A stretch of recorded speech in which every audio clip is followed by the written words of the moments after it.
Hello, friends. Today I'm going to come out with a very interesting topic: expense management. See, more often in life, when we are not able to generate any source of income, one of the best methods is how do we curtail our expenses? Just as it is told, energy saved is energy produced. Similarly, if you are able to control your expenses, then you are able to generate savings indirectly.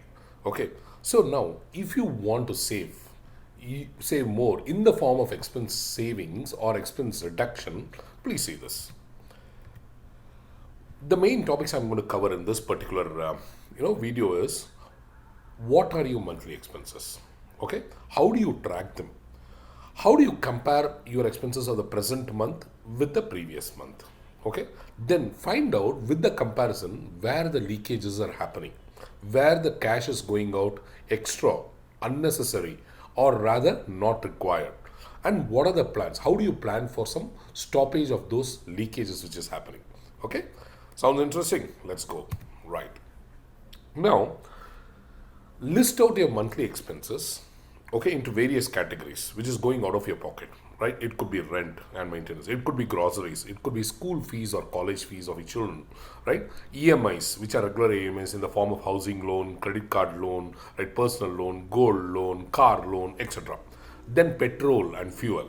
Okay, then wherever you're going out for a holiday or for a hotel or trying to get food from outside, right, in the form of Domino's or pizza, trying to get it from outside. Okay, shopping, clothing, or buying mobile phones or shoes or whatever it is. So list out all the expenditures which you are incurring per month on pie to pie basis. Let us be very honest with ourselves. Okay, only then we'll be able to relate the real picture where our money is going and residing. Okay, where we are spending our money at the end of the month. Okay, now the way you will track your expenses is there are two or three methods. You try to, now everybody has got a laptop or a computer, put an Excel sheet and put the list of expenditures, what is actually happening in a month, and try to honestly put what are the expenditures which are incurred on day to day basis, so that you don't forget it. Because if you try to keep it at the end of the month, you might forget what expenses you have made. Even little, even 100 rupees is very important for you to track, because 100 rupees per month will be around 1200 rupees per year. So track every expense which is going, and then let us see how it looks like. Okay, now once you start noting down for 2 months, now start your comparison with 2 months. Where are your money going? What is the extra amount of money you are spending on a month to month basis? So I will just give an example here. Okay, I'll just give an example. This list is not exhaustive. I'm just trying to curtail myself within 7 points and trying to analyze in a common scenario where our expenditures usually grow. Okay, house rent, groceries, and school fees are almost consistent.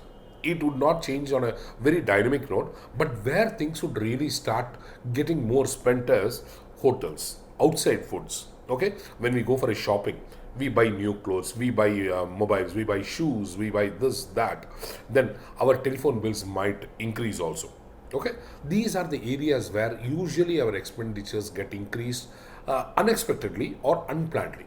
Okay, let us try to list that and try to make an analysis where it has gone. So here in our monthly leakages, we will try to analyze. So when we analyze on the left side, if you see that groceries have increased by 1,000 rupees, that's okay.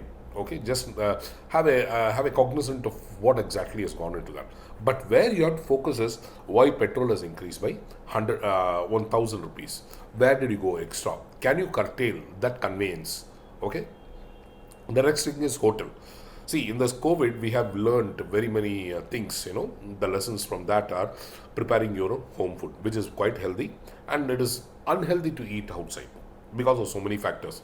So, try to restrict your eating outside or getting food from outside. That will save a lot of money, my friends. I'm really betting you on that. Shopping, whenever you're doing a shopping, try to analyze whether that shopping is very much required for you. Is it a necessity or not? I'll just mention in detail about this in the next slide. Okay, telephone bills, 1,000 rupees has increased on a telephone bill. Why should it increase? You have various modes of communication like email you have got, SMS you have got, WhatsApp you have got.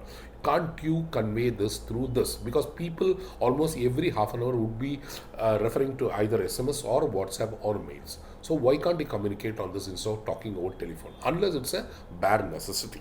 Okay, now let us come to a plan how to stop these leakages.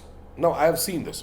Just see, in additional grocery purchase, think over, ask your family where this has gone extra, why it should happen, is it a necessary, or are we underrating this particular expenditure?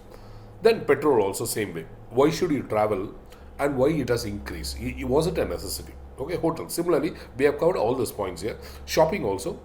Why should we do shopping unless there is a necessity, unless there's a function, unless there's a festival? So friends, if you recollect about 15 years back when we were young, okay, we used to buy dresses only during festivals because festivals require new dresses to be put in.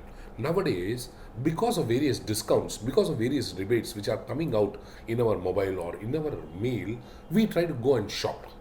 Why should we do that? Why should we do that? Okay, we are fine. But there are three golden rules which I have mentioned in the next slide. Try to see that before you spend. Okay? Try to think that, the element of enthusiasm for buying a thing might be just immediately after buying it. After that, you may not even see the color of the dress. You may not even wear it. You may not even have a focus on that. So those things are just desires and not necessities. Okay, friends. Now let us go to the next slide and see what you have to remember, three big and golden rules before you spend anything. Okay. Now, first one is, if I don't buy this or if I don't have this, will I incur a loss in my business or in my employment, or will I lose an opportunity for growing up in the ladder? Ask this question before you buy anything. The second thing what you have to ask is, can I postpone this spending? What are the consequences of postponing this? Try to answer this. Then the third and the most important thing is there an alternative to this? Suppose this is very compulsory spending. So is this the only thing I have to spend on, or is there an alternative where I can spend my money and have my need fulfilled with lesser cost, lesser expenses? Try to first ask these three golden rules before you spend on anything. Friends, I'm telling you, if you apply these golden rules, it has created magic for me in reducing my expenses at least to the extent of 20%. Imagine 20% is not a small amount. And the moment you save 20%, open an RD, recurring deposit in a bank, and start saving it, you will see at the end of the year, unconsciously, you'll be able to save brilliantly big amount, which can be further utilized in your investment or reduction of tax or purchase of some investments assets like gold.